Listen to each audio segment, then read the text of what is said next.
अपन एक question discuss करते हैं मैकेनिक्स का, पेपर में आ सकता है।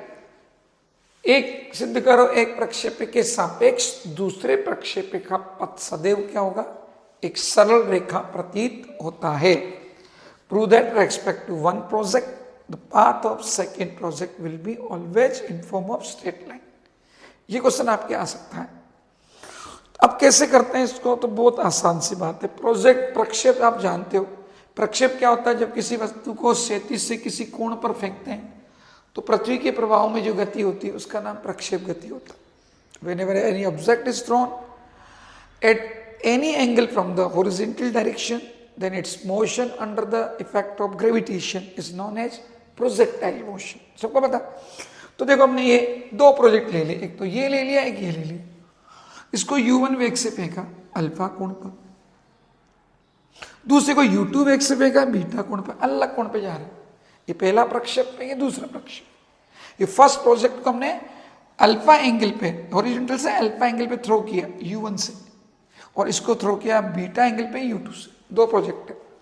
अपन सब जानते हैं कि कोई भी वेक्टर अगर टू एक्सिस के बीच में हो, कोई सदिश दो अक्षों के बीच हो, तो दो वैल्यू होती है, दो घटक होते हैं, टू कॉम्पोनेंट होते हैं, जिससे एंगल बनाए उधर कॉस इधर साइन।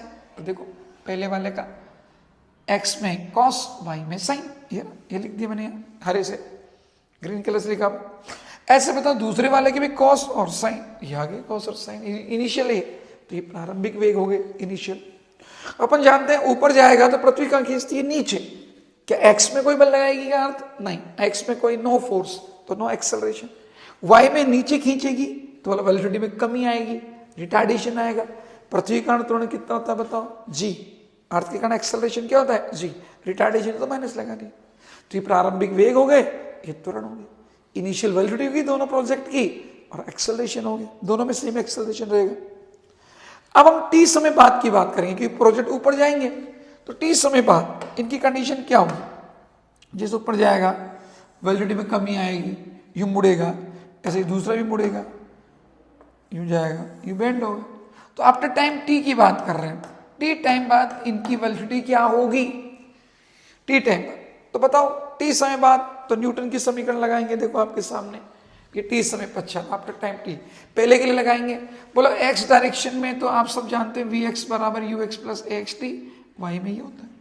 बस एक्स में ए एक्स बराबर 0 लिखेंगे, ए वाई बराबर क्या लिखेंगे minus g, u x u y तो आपको पता ही है।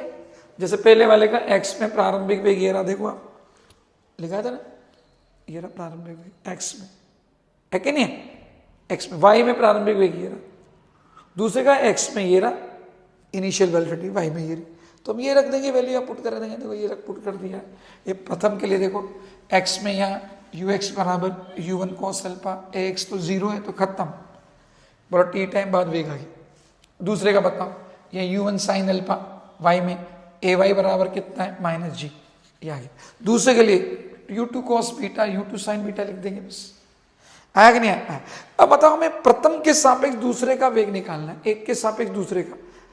तो velocity of second particle respect to one, तो बताओ एक के रेस्पेक्ट में हम दूसरे को जब देखते हैं तो कौन सा ट्रांसफॉर्मेशन होता है, एस की। और एस डेस में जो रिलेशन बताता है वो कौन होता है, गैलियन ट्रांसफॉर्मेशन, गैलियन रूपांतरण।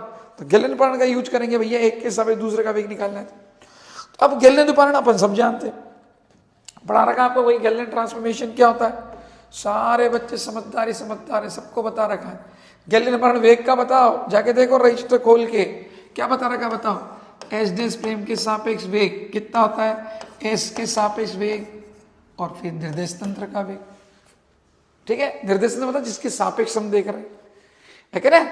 तो बताओ यहां पर ये एस डेस के सापेक्ष वेग होता है, ये एस के सापेक्ष वेग होता है, ये निर्देश तंत्र का वेग होता है कि नहीं होता, होता है। तो ये हमने गैलियन ट्रांसफॉर्मेशन यहाँ अप्लाई कर लिया, एक्स डायरेक्शन में एक्स लिख दो, यहाँ एक्स, वाई में वाई लिख दो। अब बताओ वी एक्स की वैल्यू और कैपिटल वी एक्स की वैल्यू ये रही आपके पास में, ये देखो ये स्मॉल एक्स वी एक्स की वैल्यू ये रही, ये कैपिटल वी एक्स की वैल्यू ये रही। क्योंकि फर्स्ट के रेस्पेक्ट में देख रहे हैं ना, तो इसकी वैल्यू निर्देश तंत्र का वेग मानी जाएगी, इसकी वैल्यू को हम फ्रेम ऑफ रेफरेंस की वैल्यू मानेंगे, इसलिए इसको बड़े वी से लिखा, इसको स्मॉल से लिखा, क्योंकि इसके सापेक्ष हम देख रहे हैं, इसके रेस्पेक्ट में। तो बताओ ये मान ला के हमने यहाँ रख दिया, देखो आप ये देखो ये देखो वी एक्स और इसका मान रख दिया है, ठीक है। और ये वी एक्स डेज क्या होगा, D x days by T सब जानते हैं, वेग का फॉर्मूला वेलोसिटी का फॉर्मूला ये होता है। इंटीग्रेशन कर दो टी के रेस्पेक्ट में, एक्स डेज में किया था टी लग गया।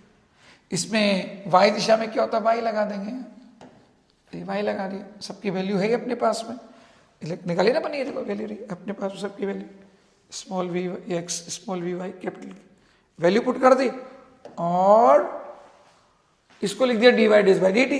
बोले जी टी से जी टी तो कट जाएगा, ये बचा टी के सब इंटीग्रेशन कर दो, दोनों में भाग लगा दो भाई, टी से टी कट गए, ये आ गया, वज गुणा कर दो, वज गुणा करते ही आप देखेंगे, बोलो ये y बराबर एम एक्स जैसा, ये तो कांस्टेंट है, तो y बराबर एम एक्स जैसा रिलेशन बन गया, जो कि स्टैटिक लाइन का इक्वेशन होता है, सरल रेखा का समीकरण है। अतः स्पष्ट है कि एक के सापेक्ष दूसरे को देखोगे तो वैसे प्रक्षेपण का पता आप जानते हो पैराबोलिक होता है, परवलयाकार होता है, पर एक के सापेक्ष दूसरे को देखेंगे तो कैसा होगा, स्ट्रेट लाइन दिखेगा। तो ये पेपर में अपने आ सकता है, मोस्ट इंपोर्टेंट है, इसलिए आपको हमने बताया।